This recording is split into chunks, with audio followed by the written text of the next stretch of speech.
تو کہتا ہے اللہ مجھے ہدایت دی ہے تو مجھے اس پہ استقامت بھی دے.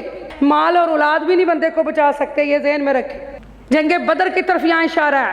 کون بادشاہ بن جائے کون فقیر بن جائے یہ کسی کو پتہ نہیں.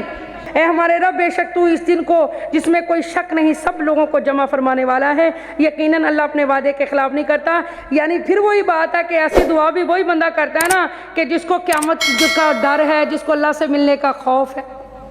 تو کہتا ہے اللہ مجھے ہدایت دی ہے تو مجھے اس پہ استقامت بھی دے. دعا کیا کریں. بعض لوگوں کو آپ نے دیکھا ہوگا 4 دن نمازیں پڑھتے ہیں بعد میں پھر نہیں پڑھتے، 6 دن نمازیں پڑھتے پھر نہیں پڑھتے. پردہ شروع کر لیا رمضان میں کر لیا بعد میں اتار دیا. تو اللہ سے دعا یہاں پہ یہ کی جا رہی ہے کہ اللہ مجھے پکی ہدایت دے، مجھے دین میں استقامت دے، میں جم جاؤں، کھڑا ہو جاؤں، ڈٹ جاؤں. بڑے بڑے طوفان بھی آئیں، آزمائشیں بھی آئیں، مصیبتیں بھی آئیں، شیطان جتنا بھی مجھے ورگلائے مگر میں پردہ نہیں چھوڑوں گی، میں نماز نہیں چھوڑوں گی، میں ہدایت نہیں چھوڑوں گی انشاءاللہ. تو اللہ مجھے جمنے والا بنا دے. دعا بھی کرنی چاہیے، ظاہر اللہ کے فضل سے ہی ہدایت نصیب ہوتی ہے. اے ہمارے رب بے شک تو اس دن کے جس میں کوئی شک نہیں سب لوگوں کو جمع فرمانے والا ہے.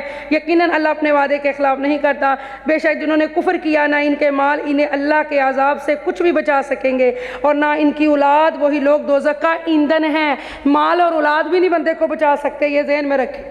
اولاد بھی تو وہی بچائے گی جو نیک ہو صالح ہو، مال بھی وہی بچائے گا جو ہم نے راہ خدا میں اپنی زندگی میں خرچ کر دیا. تو کتنا مرضی پیسہ چھوڑ کے اور کس فائدے کا.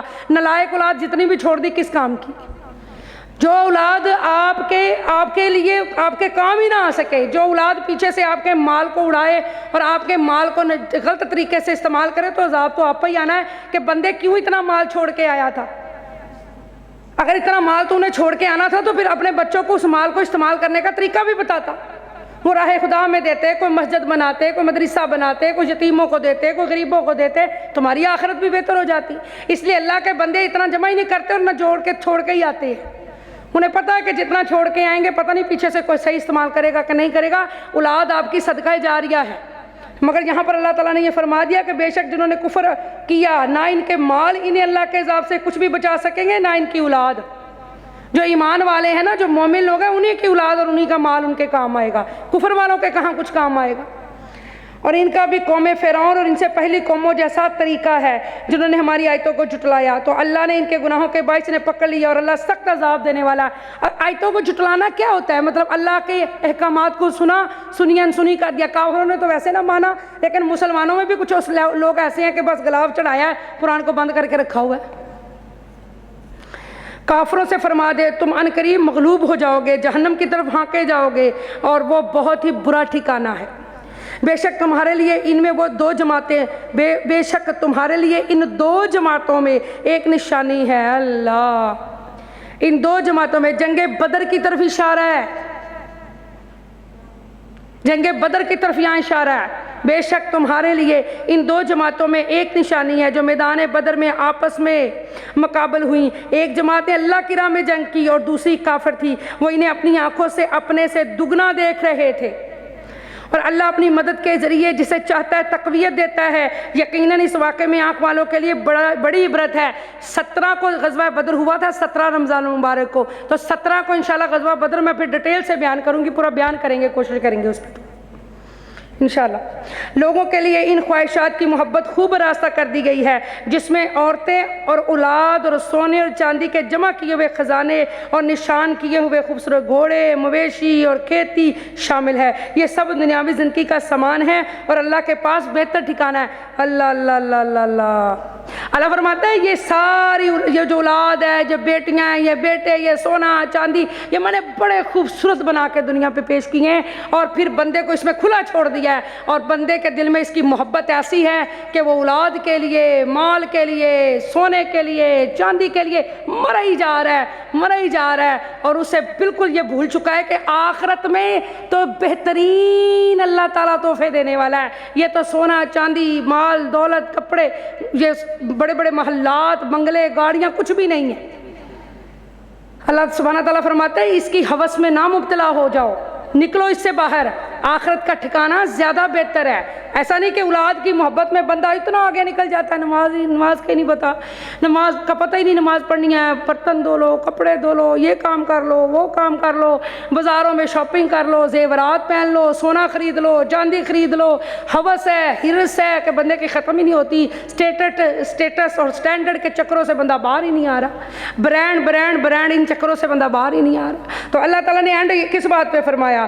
اللہ تعالیٰ نے فرمایا واللہ عندہ حسن المآب، اللہ فرماتا ہے اللہ کے پاس بہتر ٹھکانہ ہے، یہ کچھ بھی نہیں ہے دنیا کی چیزیں۔ آیت نمبر 15، اے حبیب آپ فرما دے کیا میں تمہیں ان سب سے بہترین چیز کی خبر دوں؟ ہاں، پرہیزگاروں کے لیے ان کے رب کے پاس ایسی جنتیں ہیں۔ سبحان اللہ۔ اب آپ لوگ دیکھیں، میں نے تو آپ کو کہا کہ وضاحت کے ساتھ تھوڑا سا بتایا کہ اللہ تعالیٰ نے یہاں پہ فرمایا کہ اگلی زندگی میں بہترین چیزیں ہوں گی، لیکن اب وہ اللہ نے مینشن بھی کی ہیں وہ چیزیں کیا ہوں گی۔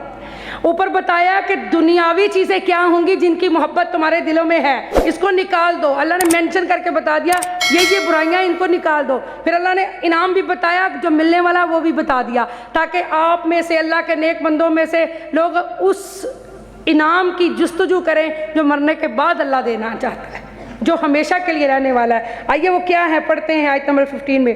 اے حبیب آپ فرما دے کیا میں تمہیں ان سب سے بہترین چیز کی خبر دوں؟ ہاں، یہ پرہیزگاروں کے لیے ان کے رب کے پاس ایسی جنتیں ہیں جن کے نیچے نہریں بہتی ہیں، وہ ان میں ہمیشہ رہیں گے، ان کے لیے پاکیزہ بیویاں ہوں گی، اور سب سے بڑی بات یہ کہ اللہ کی طرف سے خوشنودی نصیب ہوگی، اور اللہ بندوں کو خوب دیکھنے والا ہے۔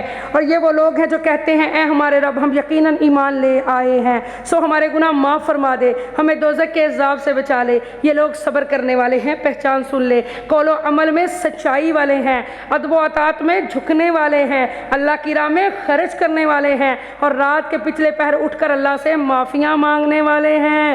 سبحان اللہ، کتنی تعریفیں ہیں۔ آپ اپنے آپ کو اس آیت میں لے کے آئیں کہ کون سی خوبی آپ کے اندر ہے جو اس آیت کے اندر ہے، کون سی خوبی ہے؟ تہجد گزار ہیں آپ، تابع دار ہیں آپ، کون سی اپنے اندر یہ کوالٹیاں پیدا کریں۔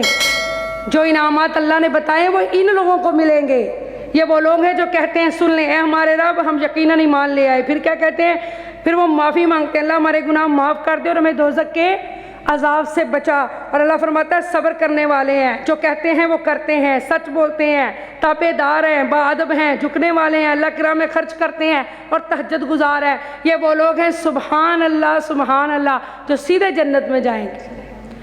اللہ، یہ وہ اور کچھ لوگ ایسے ہیں جو غصے کو پی جائیں گے، درگزر کریں گے، اور چاہے امیر ہوں چاہے غریب ہوں اللہ کی راہ میں خرچ کریں گے، غصے کو پی جائیں گے، درگزر کریں گے، وہ لوگ جنت میں دوڑ کے جائیں گے۔ اللہ کا قرآن فرماتا ہے، اللہ فرماتا ہے اللہ نے اس بات پر گواہی دی کہ اس کے سوا کوئی لائق عبادت نہیں، اور فرشتوں نے اور علم والوں نے بھی، اور ساتھ یہ بھی کہ وہ ہر تدبیر عدل کے ساتھ فرمانے والا ہے، اس کے سوا کوئی لائق پرستش نہیں، وہی غالب اور حکمت والا ہے۔ بے شک دین اللہ کے نزدیک اسلام ہی ہے، اور اہل کتاب نے جو اپنے پاس علم آ جانے کے بعد اختلاف کیا وہ ضرور باہمی حسد و عناد کے باعث تھا، اور جو کوئی اللہ کی آیتوں کا انکار کرے تو بے شک اللہ حساب میں جلدی فرمانے والا ہے۔ اور اے حبیب اگر پھر بھی آپ سے جھگڑا کرے تو فرما دے کہ میں نے اپنا روئے نیاز اللہ کے حضور جھکا دیا ہے، اور آپ اہل کتاب اور ان پڑھ لوگوں سے فرما دیں کیا تم بھی اللہ کے حضور جھکتے ہو، یعنی اسلام قبول کرتے ہو؟ پھر اگر وہ فرما برداری اختیار کر لے تو وہ یہ حقیقتاً ہدایت پا گئے، اور اگر منہ پھیر لیں تو آپ کے ذمہ فقط حکم پہنچا دینا ہی ہے، اور اللہ بندوں کو خوب دیکھنے والا ہے۔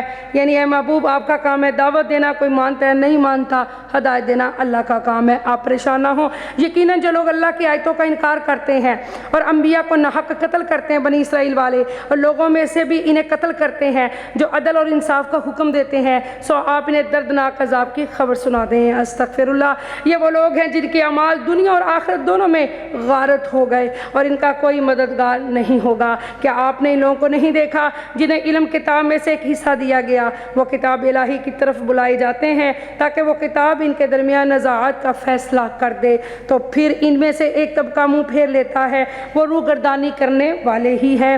یہ روگردانی کی جرت اس لیے کہ وہ کہتے ہیں کہ ہمیں گنتی کے چند دنوں کے سوا دوزخ کی آگ مس نہیں کرے گی، اور وہ اللہ پر جو بہتان باندھتے رہتے ہیں اس نے ان کو اپنے دین کے بارے میں فریب میں مبتلا کر دیا ہے۔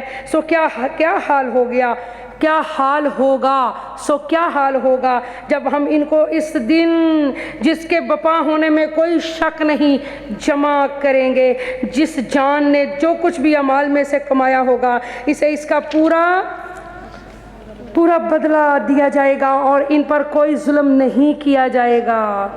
اے حبیب یوں عرض کیجئے، اب یہ جو آیت ہے اس کا شان نزول سنیں گے، جو آیت نمبر 26 ہے۔